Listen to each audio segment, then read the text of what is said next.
ዓለም ላይ ያሉ ታዋቂ ሰዎችና በጥበቡም ኢንዱስትሪ ተጽዕኖ ፈጣሪ የሚባሉ ሰዎች ራሳቸውን ለመግለጥ በሚታገሉበት በዚህ ጊዜ ላይ የራሳቸውን ስራና ተጽዕኖ ፈጣሪነት ዓለም እንዲያውቀው በሚንቀሳቀሱበት በዚህ ጊዜ ላይ ታዲያ ቃሉ ፑቲክ ራሱን መደበቁና ለብዙ ታዋቂ ሰዎች መልስ አለመስጠቱ ብዙ ኢትዮጵያውያንን አስቆጥቷል።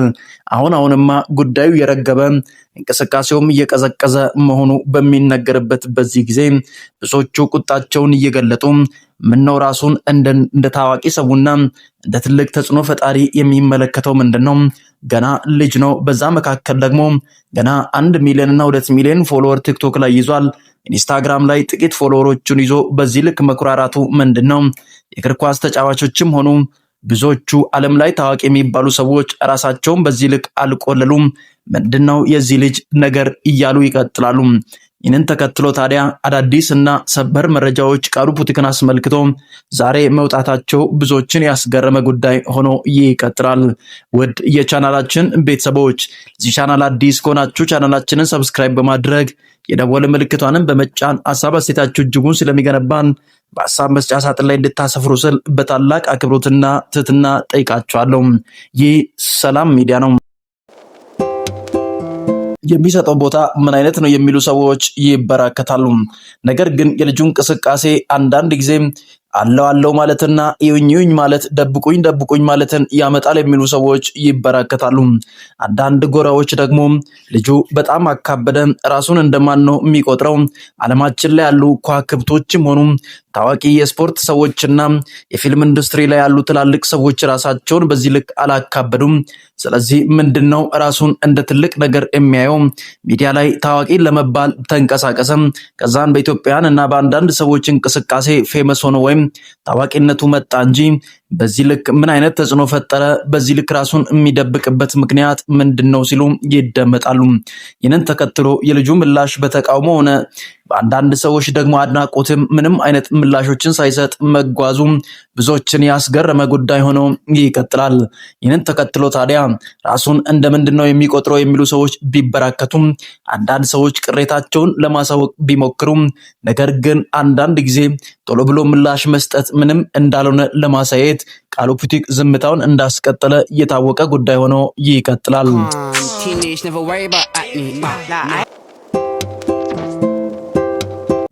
ተቃውሞ እየበረታ ቢመጣም ነገር ግን በዚህ ህይወት መካከል ታዲያ አንዳንድ ተጽዕኖ ፈጣሪ የሚባሉና ሶሻል ሚዲያዎች ላይ ታዋቂ ነን የሚሉ ሰዎች ልጁን ለማግኘት ቢታገሉም ነገር ግን አድራሻውን አጥፍቶ እንቅስቃሴዎችን ሰውሮ አንዳንድ አዳዲስ ነገሮችን እያሳየ መቀጠሉ በብዙዎች ዘንድ መገረምንና መደነቅን የጫረ ጉዳይ ሆኖ ይቀጥላል።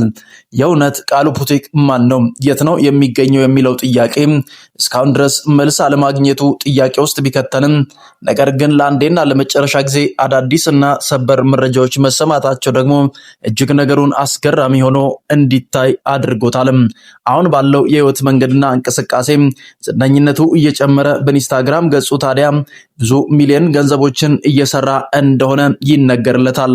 በ1000 ተመልካች ብዙ ገንዘቦችን የሚከፍለው ኢንስታግራም ታዲያ እኔ አብሬክ መስራት ፈልጋለሁ ብሎ ጥያቄውን ካቀረበ ጊዜ ጀምሮ ጥሪውንም ተቀብሎ ቃሉ ፑቲክ ኢንስታግራም ገጾች ላይ ትኩረት አድርጎ እየሰራ እንደሆነ ይነገራል። አለፍ ብሎ ደግሞ ትዊተር ገጾችን ላይ አሁን ቪዲዮዎችን መፎሰት መጀመሩ ብዙዎቹ እንዲቀባበሉት ምክንያት ሆኗል። ታዲያ አንዳንድ ጊዜ ዝነኝነት በጊዜ ይመጣል፣ መልሶ ደግሞ ይሄዳል።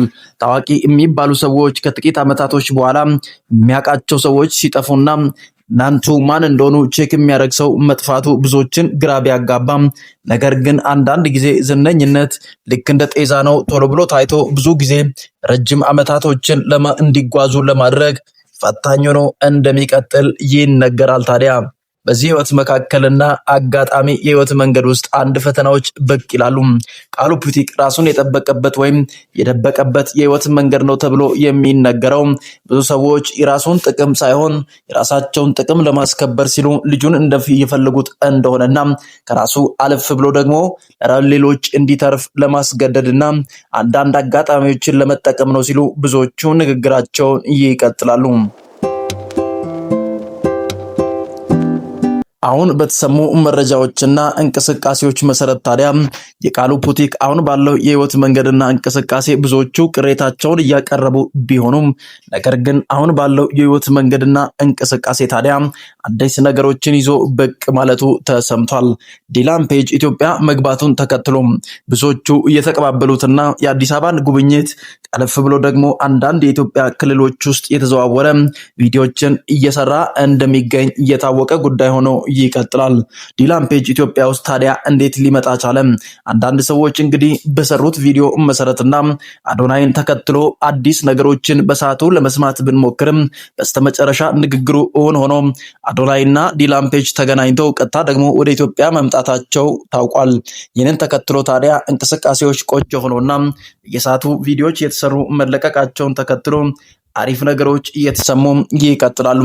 ኢትዮጵያ ታዲያ ብዙ እንቁ ነገሮች ያሏትና ብዙ ታዋቂ ሰዎች የሚገኙባት የሰው ዘር መገኛም ከመሆኗ አለፍ ብሎ ደግሞ አንድም ቀን ባሪያ ሆና አለመገዛቷ ወይም የቅኝ ግዛት ውስጥ አለመሆኗን ብዙዎቹ እየዘከሩ ይቀጥላሉ።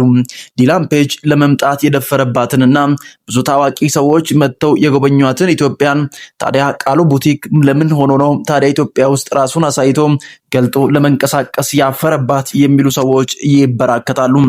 በስተመጨረሻ ግን እጅግ አስገራሚና ሰበር ነገሮች ይወጣሉ። ቃሉ ቡቲክን አዶናይ ለዲላን ፔጅ እንደተናገረ ነገሮች ወጡ።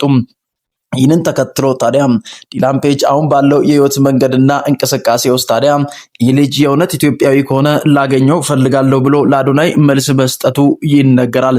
ይህንን ተከትሎ ታዲያ አሁን ባለው እንቅስቃሴ ዲላን ፔጅ አሁን ቀጥሎ ባለው በአማራ ክልልና በኦሮሞ ክልልና አንዳንድ እንቅስቃሴዎች መካከል ኢትዮጵያን ጉብኝቱን ከጨረሰ በኋላ ወደ መቀሌ ሄዶ ቃሉ ቡቲክን ለማግኘት እንደሚፈልገውና አብሮ ቪዲዮ መስራት እንደሚፈልግ መናገሩ ብዙዎችን ያስገረመ ጉዳይ ሆኗል። በስተመጨረሻ ታዲያ ፍንትው ብሎ የወጡ መረጃዎች እጅግ አስደንጋጮች ሆኖ ይቀጥላሉ።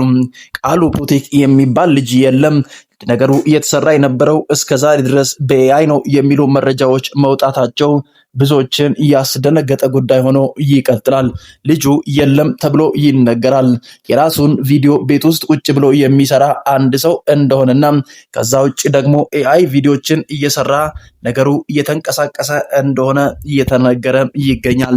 ይህንን ተከትሎ ታዲያ ዲላን ፔጅ ልጁን ካየው በኋላ አብሮ ቪዲዮ መስራት ቢፈልግም የኋላ ግን ነገሮች ሲጣሉ ቃሉ ቡቲክ የሚባል ሰው የለም፣ ወጣትም ልጅ የሚባል ነገር የለም፣ ቪዲዮ የተሰራ ያለው በኤአይ ነው፣ ቤት ውስጥ ቁጭ ብሎ ቪዲዮ ኤዲት እያደረገ ፖስት የሚያደርግ አንድ ግለሰብ ብቻ አለ።